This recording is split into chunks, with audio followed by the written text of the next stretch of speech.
Oh, God, Annie. Well, oh well. La-di-da, la-di-da, la-la, yeah. What if the woman who made America laugh for half a century was quietly saying goodbye? Long before anyone noticed? Diane Keaton. The hat, the laugh, the mystery. To the world, she was untouchable. But behind that playful smile was a story she never meant to tell. About love, loneliness, and what it really costs to stay golden in a town that worships youth. 15. The choice that made her an outsider and a legend. In the early days of her career, while everyone was chasing glamour, Diane showed up in men's trousers, floppy hats, and no apologies. Studio execs thought she was sabotaging her own future, but she wasn't rebelling for shock value. She was showing us how to own your weirdness. I don't know if I'm interested. What if we erupt again? Oh, at least what if you start drinking and Brenna, you start sniping away? Been there, done that. Before the world gives you permission. Even now, people say that moment changed what Hollywood beauty meant. It made her the artist who never tried to fit, only to belong. You ever wonder if standing out might actually be safer than blending in? 14. The letter she never sent. Close friends say she once drafted a letter to her younger self. It wasn't meant for anyone's eyes, just a note she kept tucked in her journal. It began, "You'll think you're not enough, but someday you'll see. Being different saved you." That line leaked through interviews years later and became a quiet motto for her fans. Comment sections overflowed with people saying it felt like she'd written it for them. Maybe that's why this final message hits deeper. Because Diane doesn't preach, she confides. 3.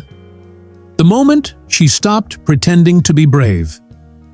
Somewhere around the late 2000s, the fearless Annie Hall we all remembered started admitting she was terrified of loneliness. She called herself the Queen of Second Thoughts. But she didn't hide it. She laughed about it. That honesty changed how Hollywood saw aging women. Fans weren't watching a fading star. They were watching someone walk through fear without a mask. "She's saying what we're all thinking," one YouTube comment read, after a 2021 interview went viral.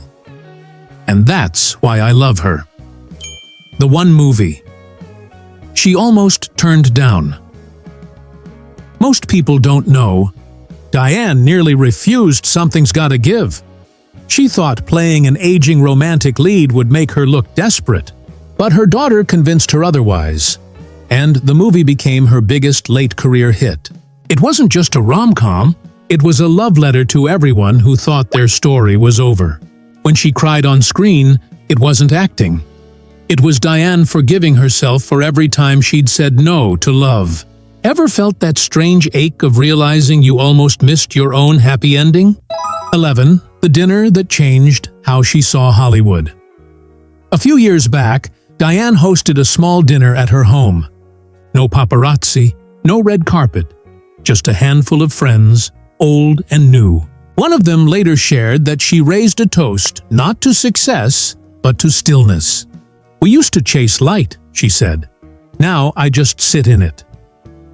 The quote went viral on TikTok, stitched into countless videos of fans showing quiet morning rituals, coffee, sunlight, reflection. Somehow, a woman who spent her life in spotlights taught millions how to love silence. 10. The moment she realized she'd become the mentor. Younger actresses, from Emma Stone to Anne Hathaway, often credit Diane for teaching them that eccentricity isn't a flaw. When asked how it felt to be a role model, she laughed. "I still don't know what I'm doing," but you could tell it moved her. This, maybe more than any film, is the legacy she wanted to leave. Not perfection, but permission. Permission to stumble, to age, to laugh too loudly. That's the final message fans keep talking about online. That our oddities are our fingerprints on the world.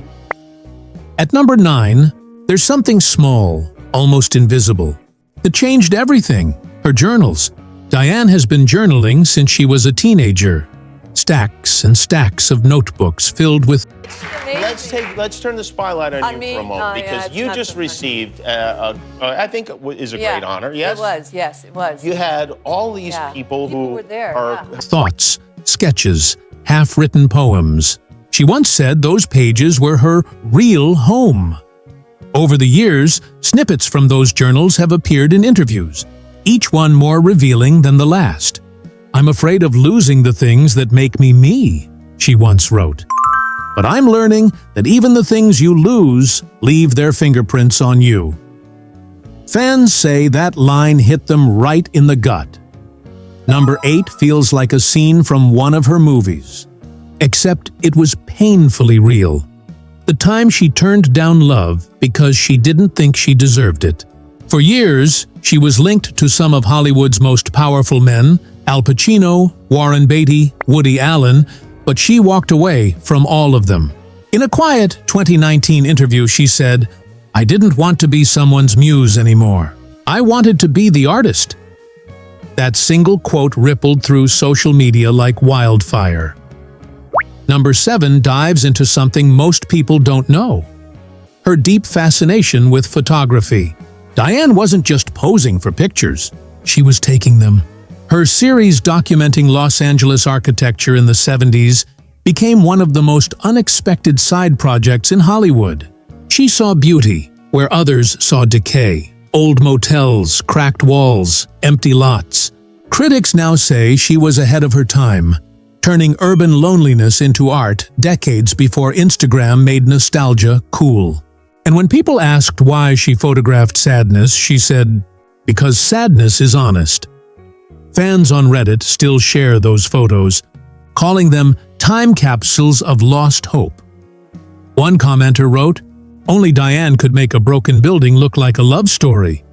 At number 6, it's something that shook even her closest friends: the realization that her fame came at a cost she didn't see until much later. Diane has talked about her mother, Dorothy. Like Meryl Streep. That's an important person. She's important, but Yeah. is she not your friend, Meryl? I love her. Oh, but not But I friends. don't know. I mean, I don't see her very often. She doesn't call. Who was a passionate writer and artist, but never got her moment in the spotlight. When Diane found her mother's old journals after her passing, she broke down. She said it felt like reading "The Life I Lived," and she never could. That's when she made it her mission to celebrate not just her own art, but the dreams of women who never got the chance. "Every success I've had," she told Vanity Fair, "belongs partly to her." It's bittersweet, isn't it? The way love and guilt can live in the same heartbeat. People online still share that quote, writing things like, "That made me call my mom today," or "She reminded me to thank the woman who raised me." Sometimes, her words don't just entertain, they heal. And now, number 5. The moment Diane realized she didn't need Hollywood's approval anymore. It happened quietly, during an awards ceremony where she was being honored for her lifetime achievements. Instead of giving the usual polished speech, she went off script. She looked around the room and said, almost laughing, "I don't know how I got here, but I sure am glad I stayed long enough to find out." The crowd went silent, then erupted, not because it was funny, but because it was true. That clip racked up millions of views on TikTok. People stitched it with comments like, "She's me after surviving my 20s," or "This feels like therapy." Maybe that's the point.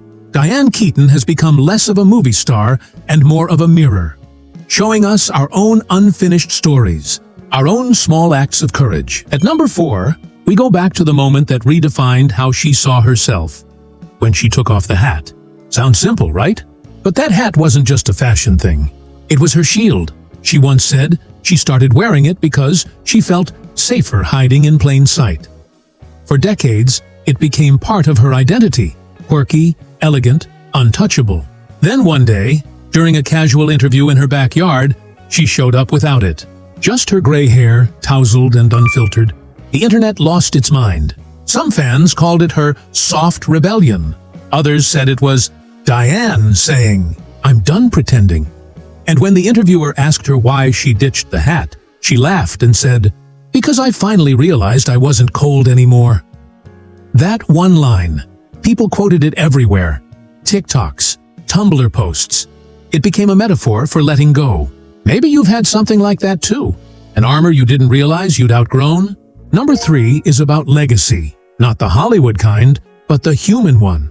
Diane's lifelong fascination with aging turned into something of a mission. Instead of fighting time, she decided to start talking about it. In her late 70s, she posted an unfiltered photo on Instagram, wrinkles and all, captioned simply, "Still here." That post blew up. Thousands of comments poured in, from people in their 60s, 70s, even 20s, thanking her for showing that growing older isn't something to fix, it's something to live through. She replied to one fan who said they were scared of aging with, "Don't be scared. You'll get better at being yourself." It's such a Diane thing to say.